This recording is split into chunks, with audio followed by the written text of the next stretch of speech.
Mark Newman is the CEO of chemicals company Chemours. Mark's good to have you on. Brian, thanks for having me. Great to be here today. You know, listen, you're one of these companies that does not get a lot of attention. A lot of people probably, they've maybe heard of you, but you're an industrial company. The consumer's not going out and buying your products, but you're the building block of many other products. Do you see a recession, an imminent recession? Brian, there's a lot of economic uncertainty, but interestingly, there is also simultaneously quite a bit of growth, secular growth in the new economy, from semicon to electric vehicles, as well as our work in hydrogen. So significant secular growth in a number of key areas, despite the global uncertainty in the macroeconomy. You know, and as a chemicals company, I'm sure you take your share of sort of like, abuse on the environmental side. But here's the dirty secret of what you guys do, and many others, by the way.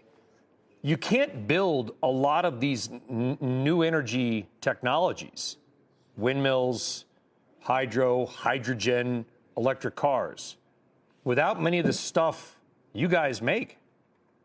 Yeah, Brian, that's a great point. And, chemistry is the heart of material science.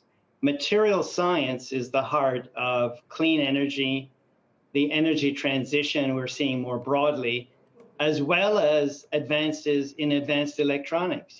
Everyone's talking about artificial intelligence. Well, the engine for that is the semicon space. And there are no semicons without some of the polymers we make. And we're the only US producer of a key polymer that's needed to onshore semicon fabrication in the US. So you're absolutely right. We're critical, and chemistry and the chemical industry are critical to many of the advances in material science. Does the dramatic drop in natural gas prices help you?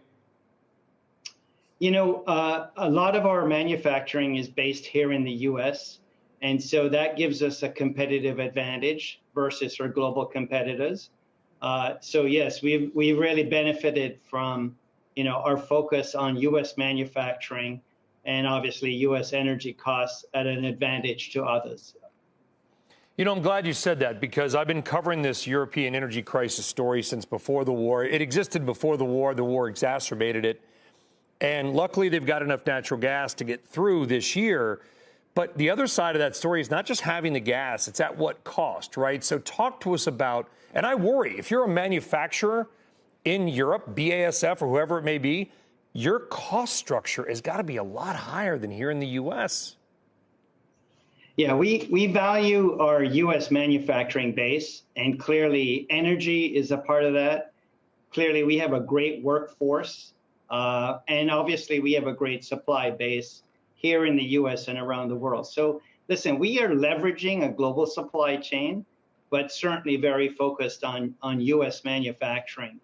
Additionally, we're focused on how we can drive advances in clean energy. So the work we're doing on hydrogen, for example, the work we're doing in EVs, we think is all part of energy diversification and energy dependence here in the US, while advancing the focus on climate and decarbonization. So we think all of these things can work together, Brian, in a way that benefits the US and also can be shared by our global energy partners. I'm shocked by the passion around hydrogen.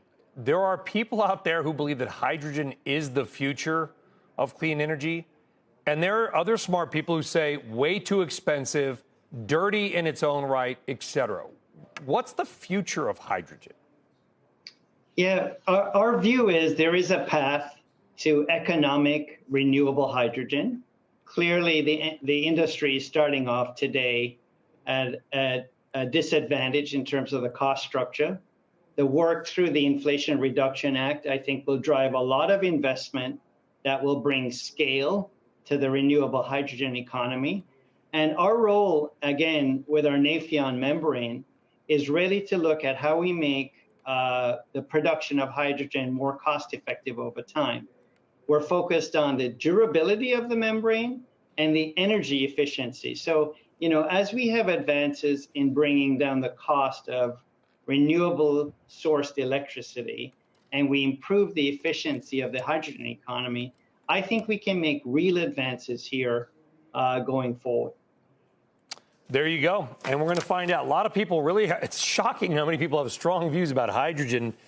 Chemours spun off from DuPont 8 years ago. Hard to believe. It's like your 8th birthday, Mark. Thanks for coming on.